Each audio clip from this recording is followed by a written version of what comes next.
191페이지 보시겠습니다. 지금부터 이게 실전 사례 가지고 이제 설명을 드리는데, 이 실전 사례 갖고 설명드리기 전에 이거 잠깐 보시겠습니다. 보면 건축법 174페이지 건축법 봅시다. 건축물만이 건축법 적용을 받지 건축물이 아니면 건축법 적용을 받지 않습니다. 이거 어떤 것을 보고 저것이 건축법을 적용받는 건물에 속하는 것인지 아닌지부터 제일 먼저 구별을 해야 되는데, 건축물이라고 해서 건축법을 적용받는다면 제일 먼저 땅에 고정이 돼 있어야 되고 벽과 지붕이 있어야지 건축물로 분류됩니다. 그래서 땅에 고정되어 있고 벽과 지붕이 있어야지 건축법 적용이 됩니다.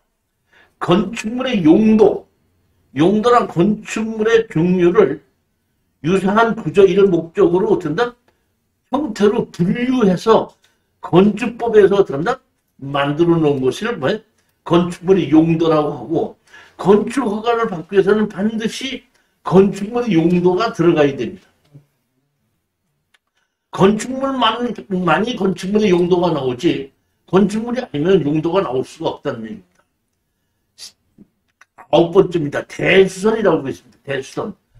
건축물을 내가 수리를 하는 것을 보고 대수선이라고 하는데, 수리하는 규모가 큰 거는 대수선이고 소규모 적은 것은 그냥 일반 수선이라고 합니다. 일반 수선은 그냥 고쳐도 되지고, 대수선이라고 할 때는 건축물의 기둥포 벽면을 일정 범위 이상으로 고치게끔 되면은 대수선에 허가를 받아야 된다, 이런 얘기입니다. 그 다음에 적용 제외, 건축법을 적용받지 않는 겁니다. 문화재는 건축법을 적용받지 않습니다. 철도청에서 철도법에 의해서 따라서 지어지는 철도용 건물은 건축법 적용을 받지 않습니다. 세 번째, 고속도로나 통행료 시설은, 고속도로의 통행료 시설은 건축법 적용을 받지 않는다는 얘기입니다. 건축허가입니다. 제11조 건축허가는 건축허가를 받고 난 다음에 2년이 될 때까지 착공을 하지 않으냐 하면은 그 허가는 취소되고, 1년의 범위 안에서 1년의 공사의 착수 기간을 연장할 수 있다. 그러니까 건축 허가를 받고 난 다음에 2년 동안은 착공하지 않아도 그 허가는 그대로 살아있고, 나머지 2년 지나고서는 6개월씩 2번 연장을 할 수가 있는데, 2번 연장을 하고도 착공을 하지 않느냐 하면 그 건축 허가는 자동으로 취소됩니다. 그런데 건축 허가를 받고 일단 착공을 신고를 해놓게끔 되면 언제까지 준공되어야 된다는 법은 없기 때문에 착공이 된 건물은 10년이 가든지 20년이 가든지 취소되지 않습니다. 다만 자 보십시오. 다만 이 3조가 이번에 새로 생긴 겁니다. 착공 전 신고 전에 경매 또는 공매 등으로 건축주가 대지 소유권을 상실한 때부터 6개월이 지난 이후까지 공사의 착수가 불가능하다는 경우에는 직권으로 어떻게 한다? 건축허가를 취소시킬 수 있다는 얘기니까, 건축허가를 받고 난 다음에 얼마 지난지는 바로 경매로 낙찰받았다, 이런 얘기예요. 그러면 2년 동안이라는 것이 그대로 살아있을 수가 있잖아요. 그랬을 때 경매로 낙찰받았을 때는 6개월만 지나고 나면은 그 2년이 되지 않았어도 그 건축허가는 경매로 낙찰받았을 때 취소시킬 수 있다, 그런 얘기입니다. 이게 새로 이게 건축법이 없다가 새로 생긴 겁니다. 81조 빈집의 정리. 건축법에도 나와 있고 농어촌 정비법에도 나와 있고, 지금 시골에 빈집이 있는데 그 빈집을 허물게끔 되면 우리가 땅을 낙찰을 받았는데, 살고 있지 않은 빈집을 허물고 나면은 건물 주인이 나타나서 너 왜 내 건물 허물었느냐 하는데, 허물은 게 아니고 사실 쓰레기 치워줬는데도 왜 허물었냐고 그런 얘기가 나올 수가 있거든요. 건축법에서 보게끔 되면 1년 이상 아무도 거주하거나 하지 않거나 사용하지 않은 주택은 우리가 내가 허무는 것이 아니라 지방자치단체다가 허물어 달라고 요구할 수 있다. 그러면 허물어 주는 것이 아니라 허물어 주게끔 되어 있는데 허물는데 비용이 들어가는 것에 대해서 일단은 지방자치단체가 일부 보조를 해줍니다. 보조를 해줍니다. 그런데 보조를 해서 돈을 받는 것이 중요한 것이 아니라 나중에 건물 주인이 나타나서 네가 왜 내 건물 허물었냐면 내가 안 허물고 어떤다? 구청에서 허물었다고 어떤다? 민법에 관한 것을 치르게끔 되면은 법에 그 건축물 그 구청장이 빈집은 철거하라고 명령을 내렸는데도 철거하지 않았기 때문에 우리가 강제로 철거했다. 이렇게 나오게끔 됐기 때문에 민법으로도 어떤다? 그 빈집을 갖고 이제 청구할 수는 없게끔 건축법에서 만들어졌다 이런 얘기입니다.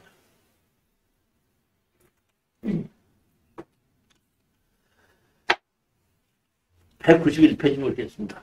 이것도 제가 이 건축물을 가지고 그러니까 제가 권리 분석을 하는데 이게 제가 실수한 그러니까 다시 말하면 권리 분석의 하나예요. 그러니까 특수 영면을 하려면은 법률적인 것보다는 그 내용 파악을 좀 해야 되거든요. 여기가 보면 여기 보면 충청부터 음성은 삼성면에 어떤다? 토지 건물 일괄 매각으로 나와 있죠. 근데 여기가 보기에는 사실은 농림지역이에요. 농림지역인데 여기 보면 농림지역으로 나와 있죠. 그렇죠? 농림지역인데 여기 보면은 여기가 이게 경매로 나온 건데 자 보십시오. 이것이 경매로 나왔는데 여기 집이 한 채가 있죠. 이 한 채 있죠. 이 한 채는 경매에 어떤다? 포함이 됐습니다. 근데 여기 또 한 채 있죠. 또 한 채 있는 경매에 어떤다? 매각 제외입니다. 그게 뭐냐면 이 땅과 이 건물들이 어떤다? 썼던 거예요. 제가 봤더니 이 건물이 상당히 좋더라고요. 이 건물은 우리가 낙찰받은 우리 주인이 되는 건물이고 이 건물은 아까 그 매각 건물에서 제외된 건물이에요. 자, 그렇다 보니까 여기가 농림지역이죠. 농림지역이죠. 농림지역 사이를 하지 말아야 돼. 농림지역이 제일 어려운 게 뭐냐면 우리가 땅을 사면은 사용의 권한을 산다랬죠. 사용의 권한인데 농림지역인 경우에는 일반 건축물로 허가는 안 내준다는 게 사용의 규제인데 농업인의 주택은 지을 수 있다 그랬죠. 제가 이 권리 분석을 잘못한 게 이겁니다. 뭐냐면은 여기에 땅 주인이 자기 땅의 농림지역이기 때문에 자기가 농업인을 만들어서 자기 건축허가를 낸 거예요.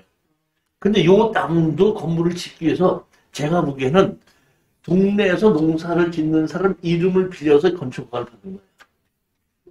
그러다 보니까 이 땅 주인과 이거는 건물 주인이 같다 보니까 이 사람이 빚을 지다 보니까 요 앞에 있는 건물과 땅 같이 경매로 나온 거예요. 근데 이 뒤에 있는 이 건물은 다른 사람 이름으로 허가를 받았죠. 그래야 안 그래요? 그러니까 자기가 이름을 빌려준 거야. 근데 제가 집을 보니까 세고 쓰지도 않았어. 그러니까 우리는 땅에 낙찰 받았다 보니까 건물을 주인이 어떤다? 다른 사람이죠. 법정지상권 있어 없어? 그 이 건물 내 거를 만들어 안 못 만들어? 만들 수 있죠. 이제 내가 우리 수강생 장관님한테다가 이거 낙찰을 받은 걸 가지고 저기 유종수 법무사한테 맡기라 했더니 본인이 전자로 소송을 하겠다 그래서 한 거야. 조정실에 나간 거야. 조정을 한 거예요. 근데 내가 이 권리 분석에서 실수를 한 것이 무슨 실수를 했냐면은 이 건물 주인 이름만 빌려줬죠. 사실은 건물 주인이 진짜는 누구냐면 아까 경매를 당한 사람이죠. 근데 이름만 빌려줬죠. 그럼 이거 자기 이름을 빌려준 사람이 돈이 있는 사람이 없는 사람이에요. 있죠. 그러니까 내가 돈이 없는 사람은 쥐어짜도 안 나온다 그랬죠. 그러니까 건물 철거하고 나가라니까 조정이 붙은 거예요. 그러니까 실질적으로 건물 주인이 아닌데 자기가 어차피 먼저 사람이 건물 주인이라고 그러면 뺏기니까 얘가 진짜로 자기가 건물을 주인인 것처럼 나타난 거야. 그렇죠. 무슨 얘기 이해가셨습니까? 근데 뭐가 없는 애가? 돈이 그래서 거기서 저기 조정비한테 돈이 없다고 징징 우는 거야. 그러니까 판사님이 할 수 없이 어떤다? 이거를 어떤다? 5,800만 원에 어떤다? 이 건물이 나 보기엔 8천만 원짜리는 넘었는데 5,800만 원에 어떻게 한다? 판다고 결정을 했고 돈이 없어서 그것도 2천만 원, 1,800만 원 이렇게 나눠서 지불하라고 그랬는데 문제는 뭐냐면은 이렇게까지 조정이 됐는데도 불구하고 돈을 안 2천만 원 받고 그 다음에 돈을 안 주는 거야. 이게 처음부터 내가 응대하는 것이 내가 생각했을 때에 이 건물주인이 닫는 것이 아니라 내가 권리분석할 때 이거는 빌려준 거다. 그러니까 이 건물주인은 뭐가 없다? 저기 없는 거다. 그러니까 낙찰을 받고 나왔을 때는 제일 먼저 지금 앞에 당하는 사람이 있죠. 건물주인. 땅한테 가서 내가 몇천만 원을 줄 테니까 이 건물도 어떤다? 건축물 네가 저 사람들 시켜서 우리한테 넘기구나. 이런 식의 협상을 가서 가져왔어야지 돈이 됐던 거야 이게. 그러니까 이 특수혁명은 그런 권리분석까지 다 같이 할 수 있어야 된다는 얘기입니다. 이게 다 지나놓고 생각해보니까 이렇게 되고 이렇게 되고 조정을 했는데도 불구하고 또 뭐가 안 되게끔 되다 보니까 그러니까 제가 이게를 만약에 경우에 유정수 본부장가 했다 그러면 이게 계약금 받고 언제까지 중도금을 안 줄게끔 되면은 그거를 얼마 하고 그때부터 계약을 포기하는 걸로 하갖고 우리가 돈 받을 거 있는데 안 주다 보면 이 건물은 건축물 가지고 그 건물을 가지고 다시 경매로 집어넣을 수가 할 수 있었을 텐데 자기가 전자소송으로 하겠다고 해가지고 자기가 알아서 하겠다는 바람에 조정도 개가 나갔고 뒤처리도 제대로 못 해갖고 결국 어떡한다?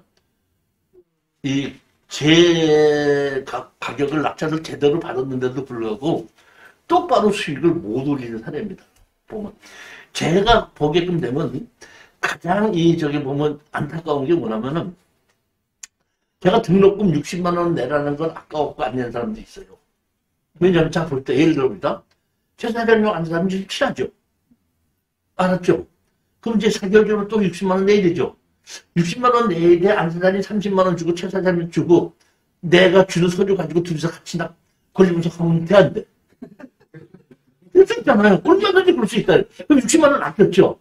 근데 가장 중요한 것은 무슨 문제냐면 낙찰을 받고 뒤처리했을 때 안 사장님 이름을 받았죠. 그렇죠? 그러면 나한테 와서 해결해달라고 도와달라고 해 못해. 간지러워서 못하죠.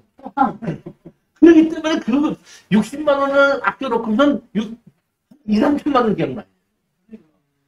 걔 보면 그런 것이 아쉽고 두 번째는 소송 비용이 보면 어차피 소송하는 비용은 법원에 다니면 5, 60만 원 들어가요. 그러면 유정수가 대신 해준 비용이 30만 원에서 50만 원 정도 사이를 받아요. 그럼 그거를 자기가 했기 때문에 그거 아낀 거 아니에요. 30만 원, 50만 원 아꼈잖아요. 그런데 상대편이 응대를 안 할 때는 우리가 이겨요. 근데 상대편이 응대를 했을 때는 우리가 어떤 식으로 대처한다는 걸 모르지 않습니까? 그럼 응대를 잘못하면 지는 거예요. 그러니까 그런 돈을 아끼는 것이 내가 보기에는 상당히 아끼는 것이 아닌데 이렇게 생각이 되는데 이것도 그런 사례 중에 하나예요. 그러니까 제가 만약에 해갖고 그 유정수가 하고 어떻게 됐고 조정을 했고 내가 만약에 이거 조정이 나갔다 그러면 계약금만 딱 받고 언제까지 계약금 돈 안 준다고 할 때는 어떻게 한다? 이 계약금 포기한다. 그래갖고 얼마 이상으로 어떻게 한다? 더 주기로 한다 해서 그거 안 주게끔 됐을 때는 어떻게 한다? 지료를 주기로 한다 해갖고 지료 안 준 거 가지고 이 건물을 다시 경매로 집어넣어서 다시 받아야 된다 이런 얘기입니다. 그러니까 경매로 집어넣어서 다시 받더라 하면서 내가 우리 그 수강자한테 그렇게 얘기했어요. 얘기했더니 뭐가 있냐면은 세금을 안 내가지고 세금 압류가 돼 있다 이런 얘기예요.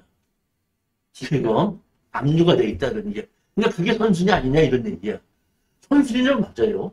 선순위는 맞는데 압류는 안분 배당이거든요. 그러니까 후순위가 있다고 하더라도 안분 배당이기 때문에 낙찰 가격에 나눠 갖는 게 세금. 세금이 그러니까 예를 들어서 세금이 지금 7천만 원에 밀려 있다고 하더라도 5천만 원 낙찰 받아서 선순위 세금이 다 가져가는 것이 아니라 그거는 설정이 아니고 압류잖아요. 압류는 무슨 뭐 배당을 어떻게 한다고요? 안분 배당을 한다 그랬죠. 그러니까 후순위로 낙찰 받아갖고 설정하는 사람이 경매로 지고는 사람이 그런다 5천만 원 받을 게 있고 선순위 앞선 사람이 압류가 세입자가 어떻나 세금으로 7천만 원인데 압류죠. 그럼 압류 대 뒤도 압류에서 강제 경매를 넣지 않습니까? 압류와 압류는 무슨 배당을 한다고? 안분 배당을 하기 때문에 배당이 오기 때문에 그 앞에 것이 뭐야 낙찰 받았다고 해서 돈 냈다고 해서 취소가 되는 것은 아니라는 거예요. 그래서 내가 지금 이거를 그러면 건물을 경매로 늘어날 때 자기가 다 조사해 보니까 선순위로 해갖고 저기 뭐 세금이 밀린 게 있기 때문에 그 세금을 자기가 알아봤더니 뭐 7천 얼마이기 때문에 이걸 경매로 내는 것도 필요 없기 때문에 저는 그렇게 안 하겠습니다 했는데 내가 그러면 와서 말하겠고 내가 또 강의해야 돼? 안분 배당이라고? 이게 그런 사건 중에 하나입니다. 그렇게 된 겁니다. 내용이.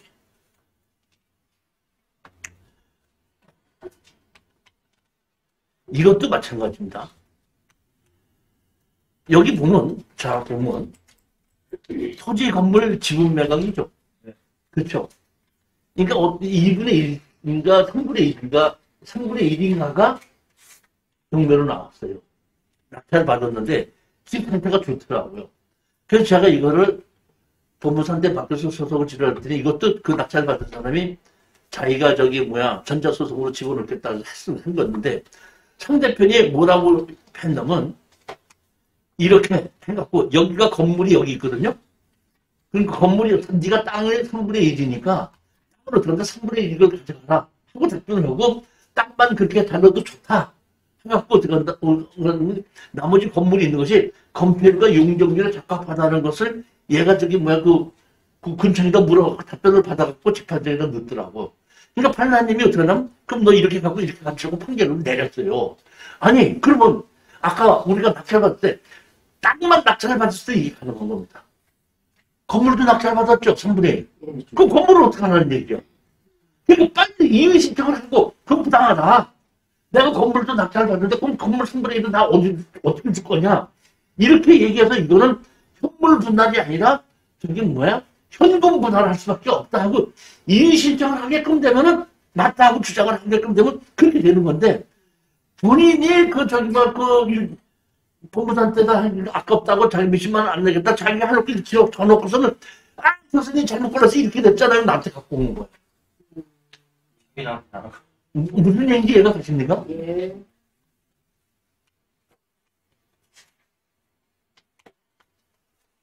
자, 보십시오. 이거는 경기도 평택시에 있는 건데 법정지상권인데 토지만 매각으로 나와. 뭐만 나왔다? 토지만 매각으로 나옵니다. 근데 이거는 법정지상권이 있는 거 알고 1억 4천짜리를 얼마까지 받았어요? 7,100만 원이니까 딱 50% 받은 거죠. 그렇죠. 받아가지고 우리가 어떻게 한다? 지력 청구를 했더니 얼마가 나왔어요? 7,100만 원을 받고 나왔는데 월 얼마 나온다? 43만 6천 원 아닙니까? 그렇죠. 지력. 판결만 났죠. 그러니까 다시 말하면 이 법정지상권이 있다고 하더라도 지료는 내가 낙찰 가격이 아니라 감정가의 지료잖아요. 그리고 평택 땅은 지금도 올라가야 내려가요. 그럼 내가 지료를 받으면서 7천만 원 집어넣고 지료 받으면서 된다 4, 5년 있다 그러면 이제 또 60만 원 받죠. 건물 주인이 견뎌요, 못 견뎌요? 못 견디는 거죠. 무슨 얘기인지 이해하시는데 우리가 그러니까 지금 보면 건물 제외 토지만 매각을 왜 들어갔을 때 이런 것을 우리가 다 생각을 하고 내가 가격이 얼마가 어떻게 됐으니까 입찰 들어가야 되겠다. 법정상권이 있다고 하더라도 또 된다? 겁내지 마. 그 얘기를 하는 겁니다. 지금 그 지료가 44만 6천 원인데요. 네. 그러면은 이제 땅값이 또 올라갈 거 아닙니까? 그렇죠. 올라가죠. 올라가면 또 이렇게 제가 좀 더 받아야 되잖아요. 더 받아야 되면 이제 한 3년, 4년 있다가 땅값이 또 올라가면 지료감정 신청을 다시 또 해야 돼. 그럼 그 기간 3년? 아니, 그건 1년 만에 다시 해도 되고, 2년 만에 되고, 5년 만에 해도 되고, 그거는 판사님. 땅 주인이 얘기하는 거고, 지료에 대한 그 감정가는 내가 내는 거니까. 본인이 땅 주인이 내야 되는 거야. 그럼 뭐 많이 올랐으면 판단해서 그 생각해보자. 너무 많이 올랐을 때는 내가 치료감정 비용을 8, 90만 원을 내도 치료가 올라가게끔 되면 그 정도 수익이 있다고 판단이 될 때는 다시 치료감정 신청서 올려받을 수 있는 거죠. 그러니까 결국에 가서 이런 땅 주인은, 건물 주인은 그 당시는 본인이 저기 뭐 돈이 없다 보니까 그냥 저기 뭐야 그 기류를 내다가 한 6개월에서 1년 안에 돈 마련해갖고 땅집 얼마에 팔아가. 하게끔 되면 우리는 또 그때는 이제 감정가로 또 파는 거야. 그럼 감정가 다시 또 해가지고 그 감정가에 별로 얼마나 달라. 하게끔 모르면 되는 거니까 이렇게 법정 상권이 있다고 하더라도 겁내지 말아야 돼. 근데 다만 제 경험에 의하면은 시골에 있는 땅 하나 건물이 있는데 땅을 낙찰을 받았거든요. 시골에. 그러다 보니까 지료도 10만 원밖에 안 나와. 그렇지. 그런데 5년이 지났는데 5년이 지나도 땅값이 안 오르니까 지금 10만 원이야. 그러니까 그런 거는 그 법정상으로 있을 때 우리가 낙찰 받으면 실수할 수가 있다는 거죠. 그러니까 시내 중심가에 있는 것으로서는 보면 땅값이 상승대로 있는 것에는 법정상권이 있는 것에 겁낼 필요가 없대요. 그죠? 아주 10년이 지나도 땅값 안 올라가는 곳에 그거 땅만 낙찰 받아서 그 땅 가격 자체가 지료 자체도 작고 5년, 10년 지나도 지료가 안 올라가고 이런 경우에는 그 사람 잘 됐다는 세금은 네가 내라. 나는 여기서 그냥 살 때까지 살다가 그냥 어차피 건물 허물어주면 너 주마. 네가 줘라. 이제 이런 식으로 할 수 있을 때는 문제가 있을 수 있다는 거죠. 그것만 우리가 조심하면 돼. 자, 이게 보시면 경기도 광주시 진울이죠. 토지 건물 일괄 매각이죠. 네. 근데 여기 보시겠습니다. 여기 이걸 보시겠습니다. 별장 25.32평 경제적 가치 읍쯤이죠. 그러니까 건물도 같이 매각인데 가격은 빵원이야. 2층 별장 8.4인데 경제적 가치는 빵원이에요. 그러니까 다시 말하면 건물과 토지가 같이 매각인데 매각은 같이 매각하는데 가격은 땅 가격만 친 거예요. 건물 가격은 아니고. 그런 것이 어떤데 지금 보면 가격이 얼마죠? 보면 2억 3천짜리가 얼마까지 떨어져? 1억 2천까지 떨어지다 보니까 1억 2천 8백만 원에 거의 한 500만 원 들어갔고 단독 공찰로 낙찰을 받은 겁니다. 그럼 이게 왜 이렇게 됐냐? 요 땅이에요, 땅. 요 땅. 맹지? 맹지죠? 맹지죠? 그래, 그래. 맞습니다. 맹지죠?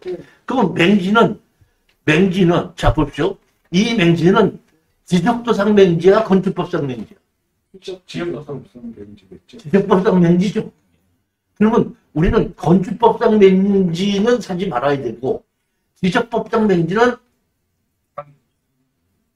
돈만 되면 사는 거래요. 그럼 뭐, 자, 보십시오. 그러면 하나 넘겨보면, 여기 보면 이게 땅이 혐의로 나온 거죠. 이 땅인데 여기 보면 건물이 있죠. 그리고 여기 보면 현황도로가 이렇게 있죠. 여기 현황도로가 있어요. 현황도로가 있으니까 어떻게 한다?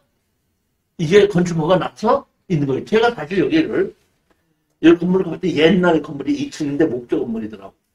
가봤더니 비어있더라고요. 제가 2층으로 올라가려고 했더니 올라가려고 했는데 못 올라갔어. 부서질 거예요? 네, 내가 느낀 게 그 계단이 내 몸무게를 못 이길 거야. 올라갈까 하다가 포기하고 말았거든요. 그만큼 저기 목재도 오래됐어요, 이것이. 자, 그러면 여기서는 지적조상 도로가 없고 건축법상 도로 있는 걸 내가 확인했습니다. 그럼 다시 말하면 땅을 사고 물을 사는 거라 했죠? 사용의 권한이죠. 사용의 권한을 가장 높이는 게 뭐죠? 건물을 짓는 거죠. 그러니까 이것은 건물을 지을 수 있으면 땅이고 건물을 못 지으면 흙이에요. 틀려요. 맞습니다. 그렇기 때문에 이게 흙이라고 생각하기 때문에 아무도 안 사서 지금 반가격이 떨어진 거 아니에요. 혼자 단독으로. 그 단독으로 받은 거 아닙니까? 이때만 해도 건축법상 도로가 뭔지를 아는 사람이 별로 없어요. 지금은 많이 알아요. 근데 많이 아는데 경배를 하는 사람은 좀 아는데 이번에도 제가 대박당군한테 가서 뭐 저기 뭐 농사를 짓는 땅은 막지 못한다 그랬더니 뭐 자동차가 못 다는데 되냐? 야 뭐 언제 이전 시대 때 너 농사할 때 지게 지고 다니는 거 갖고 얘기하냐 뭐 이런 식으로 얘기했는데 아직도 건축법상 도로가 뭔지를 모르시는 분들이 바깥에 나가니까 많더라고. 근데 지금의 경매를 하시는 분들은 건축법상 도로와 지적법상 도로는 구별할 줄 아는 사람들이 많아요. 자, 그러면 내가 봅시다. 이 건물에 건축허가를 받아야 되죠. 건축허가를 내줘야 안 내줘요. 뭘 또 내줘. 법대로 하는 거지. 건축허가 받아서 줬을 거 아니에요. 보면 자 보십시오. 도로로 지정한 근거는 없으나 사실상 주민이 이용하는 통로를 인정하여 건축허가 낸 수 있는 통로죠. 우리 건축허가 낸 통로가 있죠. 그러니까 사실 보기 힘들면 아까 그 건물이 감정평가사가 봤을 때는 아무것도 아니면 되지만은 낙찰자의 일당을 보면 그 건축법상 도로를 인정할 수 있는, 받을 수 있는 것이 아까 그 건물이 있는 거예요. 그러니까 그것이 어떤가? 몇천만 원짜리 건물이라는 거예요. 실질적으로 가치가 없어서 무슨 얘기 지금 이해가 안 가요? 갑니다. 그러니까 이런 거를 우리가 찾아내서 고를 때 이거 낙찰받은 사람 한 저기 뭐 한 2년 만에 한 1억 5천 벌었어요. 나한테는 얼마 냈어? 아니 그때는 200만 원 받았어. 1년 동안에 200만 원 받았어. 싸지 이게. 네? 싸죠. 아니 그렇지만 아니 그 수강료가 60만 원이지 100만 원이지 200만 원이지 큰 차이가 없고 내가 보면 10만 원을 받는다고 하더라도 싼 게 아니야. 왜? 돈 버는 걸 가르쳐주지 못하면 10만 원도 비싼 거야. 근데 돈 벌 수 있는 걸 가르쳐준다 그러면 200만 원도 싼 거야. 그러니까 다시 말하면 강의의 질을 놓고 얘기해야 되는 것이지 단순하게 수강료도만 비교하면 안 된다 그런 얘기죠.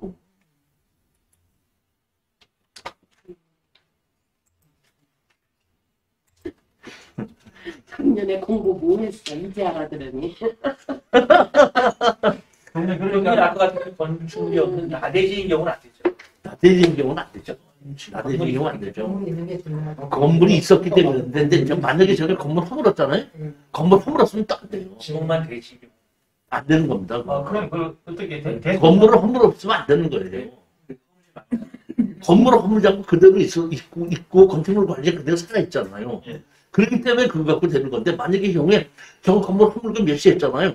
그러면 그때부터 오늘의 건축법인데 오늘의 건축법이 남의 땅을 이용해서 건축허가를 받으면 사용수납을 받아야 된다는 그 법을 적용하기 때문에 그러니까 조그만 아까처럼 건물을 허물지 않고 건축물 관리자인 그대로 있기 때문에 다시 건축허가를 받을 수 있습니다. 그러면 건축물은 허물어지고 건축물에다가 살아있는 경우. 이게 무슨 소리야? 늘 친구를 안 하고 그것도 있어요. 아니 지금 평택에 우리가 하나를 지금 낙찰받은 게 있거든요. 그러니까 지금 딱 이런 건데 우리 땅을 앞을 지나서 집을 현재 집이 한 채가 있어. 집이 한 채가 있는데 그 남의 땅 이용해서 했는데 우리 땅은 우리 낙찰받은 땅 건물을 허물었단 말이에요. 그래서 내가 이거는 건축허가 난다고 낙찰을 받았거든요. 낙찰을 받았더니 공무원이 못 해주겠다 이게 상수는 받아오라 이거야. 그래서 할 수 없이 그럴 때는 지금 뒷집이 지금 다니고 있잖아요. 다니고 있기 때문에 주의토지 토양권으로 건축을 사용을 내주라는 소송을 지금 하고 있고 주의토지 토양권으로 판결문을 받으면 그거 가지고 사용 생각이 그거야. 판사님이 주의토지 토양권으로 통로를 다니게 해라고 해줬으니까. 근데 그것이 이제 공도를 이용하여 건축허가 난 적이 있을 때는 또다시 사용수가 없게 된다는 것이 평택시 조례도 있는데 평택시 조례는 또 뭘 집어넣는 한 포장된 도로에 하나한다 했는데 그 우리가 허가 받으려고 그 앞에서부터 포장이 안 됐어. 해보려고 안 되거든. 팀장님도 돈이 얼마나 들어? 많이 들지. 아니, 포장하는 거야. 뭐 별거 드는 건 아닌데 남의 땅을 내 마음대로 포장한다는 게 그게 남의 땅 돈을 훔쳤는데 그 다른 어떤 사람의 지갑이 돈이 드는 지갑이 떨어졌는데 그거 가져오면 안 돼? 이렇게 물어보는 건 똑같이 마찬가지예요. 포장하자고 얘기. 근데 참 이상한 게 네. 멸실 신고를 내야만이 건축 허가를 받을 수가 있잖아요. 그렇죠. 그렇죠. 근데 멸실 신고를 했다고 해서 그다음에 건축 허가를 안 해주면 어떻게 돼요? 그러니까 그 사람의 산수를 받아오라 이거지. 담당자의 주관이야. 담당자의 주관에 그러면 먼저 건축물 허가받은 건축물이 있는 거를 해놓고서 먼저 건축 허가를 받아놓고 받아볼 수는 없나요? 안 돼. 이제 그 건축물 대장 아니 다시 말해 그 주인이 같으면은 네. 주인이 같은 먼저 건물 주인과 현재 건축 허가를 받으려는 사람이 같으면은 멸시 안 하고도 해줘요. 근데 먼저 있는 건물 주인과 현재 있는 건물 주인 땅 건축 허가를 받은 사람이 다르면은 멸시해갖고 오라고. 해갖고 말썽이 날 수 있기 때문에. 근데 먼저 있던 건물 주인과 현재 새로운 건물 주인이 같으면은 그러니까 지 건물 허물고 지 건물 짓는 거는 민원이 안 생기잖아요. 그럼 먼저 건물 주인이 있고 건축 허가를 받았는데 먼저 건물 주인 건물 못 허물어 나 허가 받았잖아 하면 민원이 생기잖아요. 그러니까 그때는 안 해준다 이거죠. 그 낙찰자가 저거를 허가를 받으려면 헐고는 허가 받고 남의 땅에 사형 승낙까지 받고 그래야 집을 짓네. 그렇죠. 아니 낙찰자가 건물까지 같이 경매를 받았으면 상관이 없겠네요. 그렇죠. 건물까지 지금 갔는데 자 하나 더 보겠다 이거. 네. 여기도 보게끔 되면은 여기도 보면 토지만 매각이죠. 토지만 매각인데 이런 건물이 있는 겁니다. 이건 건물이 이런 건물인데 왜 이것이 토지만 매각으로 나왔나 보면은 옛날에 있던 건물을 허물고 조립식으로 이렇게 새로 짓는 겁니다. 조립식 새로 짓거든. 그러니까 그 경장평가사가 건축물이 있는 건축물과 현존하는 건물이 다릅니다. 하다 보니까 그런 건 어떤다? 이 정말 그 상월 농협에서 설정을 하고 돈을 빌려줬더라고요. 그러면 상월 농협에서는 없는 건물을 설정한 거예요. 허공에 있는 건물을 설정한 거예요. 그 얘기가 그렇게 된 거예요, 보면. 그러다 보니까 어떻게 한다? 건물을 어떻게 한다? 매각 제외로 나오고. 그래서 내가 이거 땅을 낙찰을 받았습니다. 낙찰을 받았는데 건축물 관리자가 살아있죠. 살아있다 보니까 설정도 건물은 살아있고 그 다음에 압류도 살아있는 거예요. 내가 사실은 이 건물을 허가권을 새로 허가를 받기 어려우니까 건축물 관리자는 그대로 내가 살려서 가져와야 되겠거든요. 그래서 내가 건물 주인한테다가 이 건물 나한테 넘겨줘라. 그랬더니 건물을 새로 짓는데 한 3천만 원 들었으니까 1,000만 원 달라고 그러더라고요. 제가 이렇게 얘기했죠. 오케이. 내가 봐도 건물을 1,000만 원치는 거 아니까 1,000만 원 줄 수 있다. 1,000만 원 줄 수 있는데 설정이 상월 농협에서 설정이 돼 있죠. 압류도 돼 있죠. 그러니까 내가 얘기했죠. 설정 지우고 압류 지우라 했더니 그건 못 지운대. 그러면 100만 원이야. 그랬더니 100만 원만 더 달래. 200만 원 줬어요. 나는 그 사람은 못 지워도 나는 지울 수가 있어. 나는 아니지 헐어버리면 되나 참. 그리고 이제 이거를 어떤다? 우리 낙찰받은 수강생 이름으로 허공에 있는 건물을 어떤다? 듣기 전에 한 거야. 듣기 전 했죠. 그리고 내가 성월면사무소 농협에 갔어요. 이거 건물을 이렇게 샀는데 여기 당신네 성월 농협에서 설정을 해놨는데 설정을 지워주든지 아니면 경매로 집어넣든지 그랬더니 담당자가 자기가 집어넣는데 경매 매각 제외돼 갖고 다른 사람이 낙찰을 받은 거 알잖아요. 그리고 이거는 경매에 집어넣을 수 없다는 걸 알잖아요. 허공에 있는 건물을 알잖아요. 지어드리겠습니다. 그래서 지웠어요. 그 다음에 압류가 있었거든요. 신용부르던 재단에서 압류가 있었어요. 압류는 3년이면 제척기간이죠. 근데 이게 지난 것이 4년 한 5개월 됐더라고요. 그래서 시정재단에다가 소송을 했어. 이 뭐야? 압류 지어달라고. 그래서 내가 소송을 했더니 그 신용재산에서도 압류했다가 이거 건물이 허공에 없는 건물이니까 아니잖아요. 그러니까 어쩐다? 출석도 안 했어. 그러니까 판사님이 어쩐다? 지우라 해서 이거 둘 다 지웠습니다. 둘 다 지워갖고 현존하는 건물과 등기부등본에 있는 건물이 다르다는 걸 일반 매매를 할 때 사는 사람이 그걸 몰라요. 우리가 경매이기 때문에 아는 거죠. 그러니까 내가 땅을 팔을 때 이 땅과 이 건물을 어떤다? 건물 등기부등본도 주고 땅도 준다. 땅도 등기 준다 하니까 어떠나? 사는 사람이 어때야? 그 정도라면 내가 사겠다는 거죠. 나중에 말썽 안 생기네. 생길 일이 없지. 번지 수도 있고 지상도 죽는다 보니까 결국 생기는 거 없죠. 그래서 문제는 무슨 문제가 생겼냐면 이게 문제가 생긴 거예요. 무슨 문제냐면은 이게 보기 힘들면 여기 보면은 여기 보면은 이게 옛날 건물이 돼갖고 지적도에 보면은 도로하고 떨어져 있고 도로하고 다른 땅이 끼어 있어요.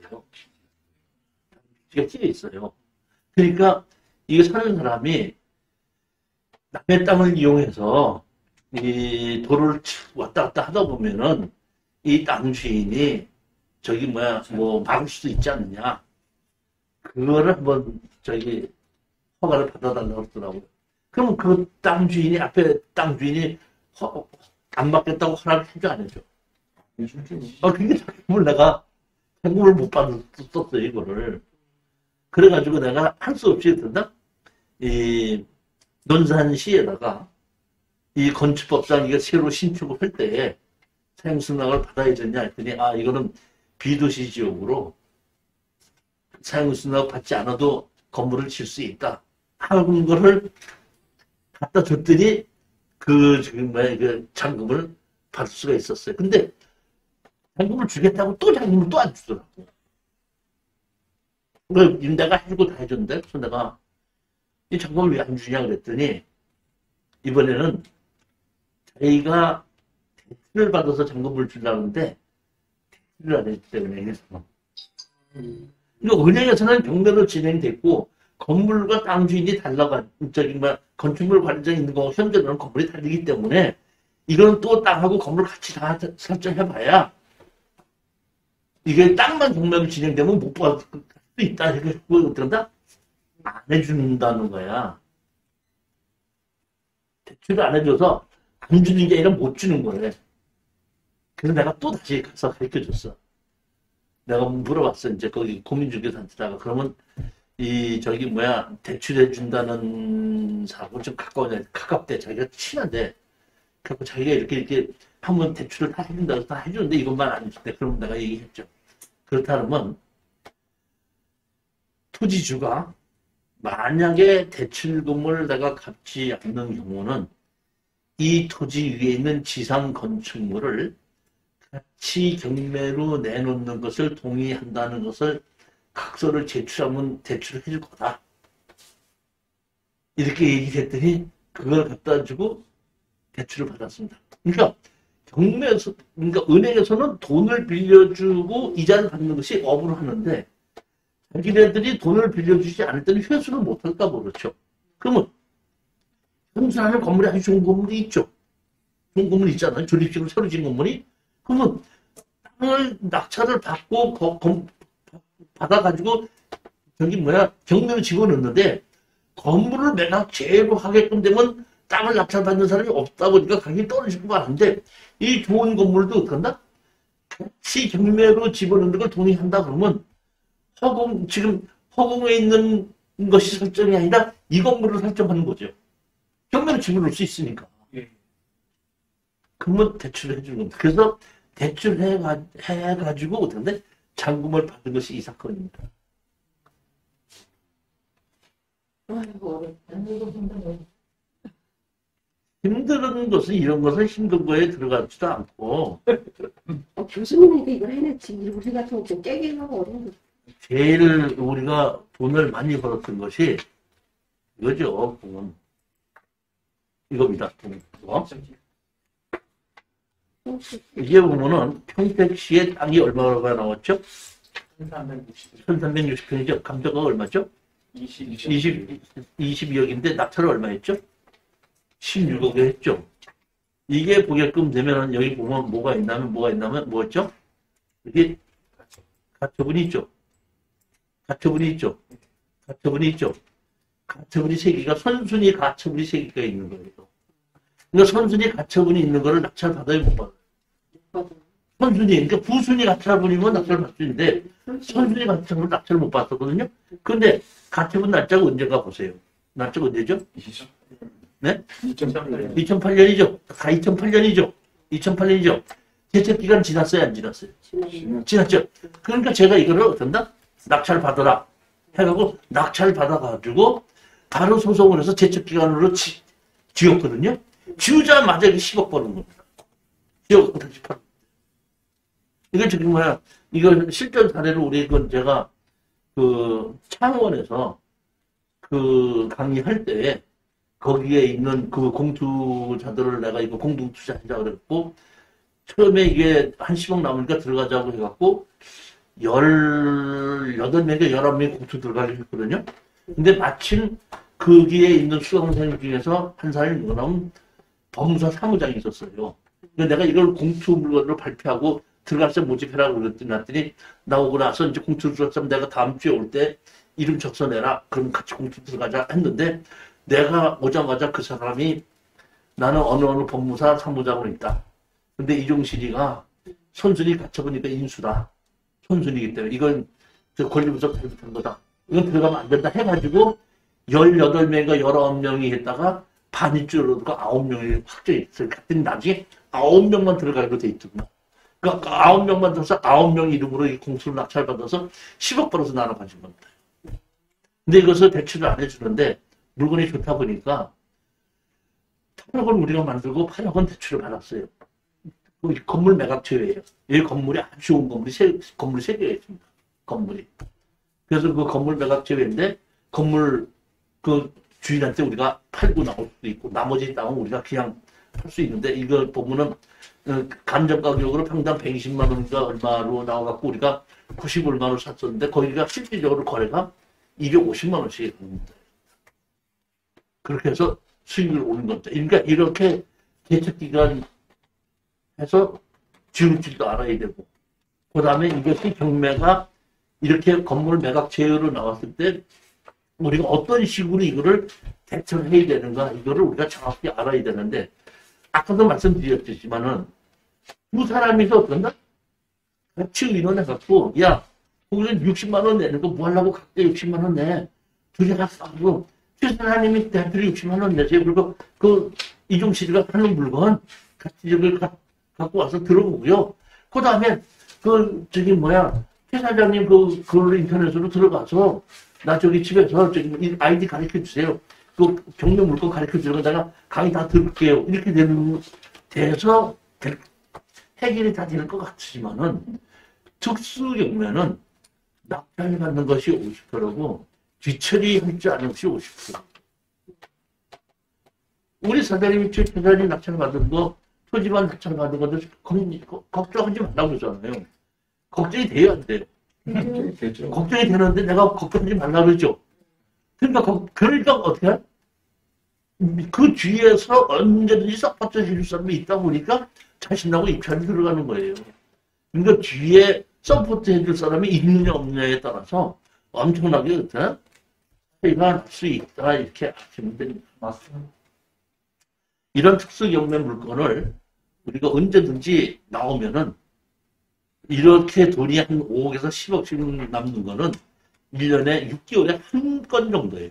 6개월에. 한 건만 해도 1년에 한 번 좋죠. 나오고. 아니야. 그렇게 나오는 것이 있는데도 공투 없다 보니까 지금은 좀 내가 추천을 못 하고 있거든. 그래서 이번에 공투를 만들어 가지고 이렇게 듣는 거를 한 6개월에 한 개씩은 나와요. 5억에서 10억 정도를 벌 수 있는 게. 6개월에 하나씩 나와요? 6개월 정도면 하나씩 나오는데 지금 나와도 내가 발표를 안 해. 돈도 없는 거는 난 뭐 하려고 발표를 해. 지금 4월 달서부터는 아마 지금 그 공투 지금 모집을 해갖고 지금 그 2월 말일까지는 농업 회사를 만든다고 그러더라고. 농업회사가 만들어지면은 농업법인을 만들 거거든요. 그럼 농업법인은 이제 보면 까지 만드는데 3월 한 중순까지는 만드실 거라고 그러더라고요. 그럼 제가 4월 달서부터는 공투할 수 있는 사람을 한 20명만 모집을 하게끔 되면은 제가 보기에는 뭐 한 5, 7억짜리라 10억짜리라도 크게 문제없이 들어갈 수 있지 않겠는가 이렇게 생각을 했거든요. 조그맣고 것도 이것도 지금 그 22억짜리인데 지금 16억에 낙찰을 받고 8억은 우리가 집어넣고 그러니까 8명과 9명에서 한 사람이 거의 1억씩 집어넣은 거예요. 그리고 반은 그 50%는 대출 받았고 그렇게 해갖고 이거를 다 해결하는데 한 1년 반 걸렸어요. 이 선제 개척 기간 지나고 뭐하고 하는데 했고 그다음에 건물 주인한테다가 소송을 해서 철거하고 나가라 지련 내놔라고 해보고 상대편이 변호사를 사가지고 응대를 하는 바람에 또 한 5, 6개월이 걸렸어. 하다가 이제 뭐는 지료를 저희들 뭐 한다니까 이제 변호사가 이제 1심에서 판결이 나다면 나가 자빠지다 보니까 이제 우리가 내놔라 해갖고 그 건물이 이제 땅 팔고 나머지는 또 우리가 그냥 팔고 이렇게 했고 가운데 이게 도로를 만드는 땅인데 도로를 준공을 받지 못했어요. 그러니까 도로를 사용 승낙을 해갖고 땅 주인하고 같이 해갖고 도로를 허가를 받았는데 도로를 쓸 수 있는 땅은 우리가 낙찰을 받았거든요. 그렇기 때문에 그 도로를 땅도 그것도 우리가 가지고 나머지 땅도 흔들고 해가지고 그리고 나머지 여기 땅에 있던 것 중에서 한 필지는 빼놨거든요. 한 필지는 빼놓은 건 따로 또 경매가 따로 나서 따로 낙찰 또 그건 부산에 있는 수강생이 낙찰을 받았죠. 감정가 2억 1천짜리를 2억 천에다가 한 2억 3천 쓰라 그랬더니 2억 6천인가를 썼어요. 낙찰을 받고. 그 감정가보다 한 5천을 더 썼어요. 그래갖고 그거를 내가 5천을 더 넣어서 3억 얼마에 땅을 팔았거든요. 그 3억 얼마에 팔고 있는데 내가 그 당시에 부산에서 200만 원씩 받을 때거든요. 그러니까 200만 원을 받을 때 그 200만 원을 내는 건 벌벌 떨면서 그 2억 천짜리를 2억 3천에 들어가라 해도 2억 6천에 질르는 건 또 몇천만 원 잘 질러. 그렇게 질르는 거는. 하여튼 이게 그런 사건이 좀 있었던 겁니다. 그러니까 다시 말하면 이 특수경매는 생각지 못한 일이 생길 수 있는데 그때 얼만큼 그 순간으로 이걸 어떻게 처리해야 되겠다는 발의를 해서 뒤처리를 마무리를 깨끗이 할 수 있는 것이 거기서 실력이 나오게끔 되는 거고 실력이라고 보다는 경험이 오랫동안 있기 때문에 이건 이렇게 처리하는 게 맞다 이렇게 갈 수가 있는 겁니다. 자 오늘까지 이제 이 특수경매 강의 됐고 다음 달부터는 이제 3월 달부터는 소송경매입니다. 소송경매 해가지고 어떤 분이 이 소송경매가 책이 잘 안 팔렸어요. 근데 이제 그 출판사에다가는 경매하시는 분들이 이제 출판사에 의뢰할 때는 책을 제일 잘 쓴 게 소송경매다. 어떻게 이런 책을 다 쓰는 사람이 있습니까? 하고 출판사에서 사장이 나한테 전화가 왔더라고. 이렇게 이런 사람들이 칭찬을 한다고. 근데 뭐는 안 팔려? 그 왜 안 팔리냐 그랬더니 내가 경매를 해야지 소송을 왜 하느냐. 해갖고 소송경매 안 팔리는데 소송을 해서 이기자는 것이 아니라 우리는 합의를 팔기 위한 지렛대로 쓰자는 것이 소송경매거든요. 그러니까 소송을 해서 어떤 식으로 지렛대로 이해해서 팔고 나오냐. 그 실전 사례가 있는 거니까 다음 달에는 또 소송경매 가지고 다시 여러분 찾아뵙도록 하겠습니다. 자, 강의 들으시고 고생하셨습니다. 안녕히 가십시오.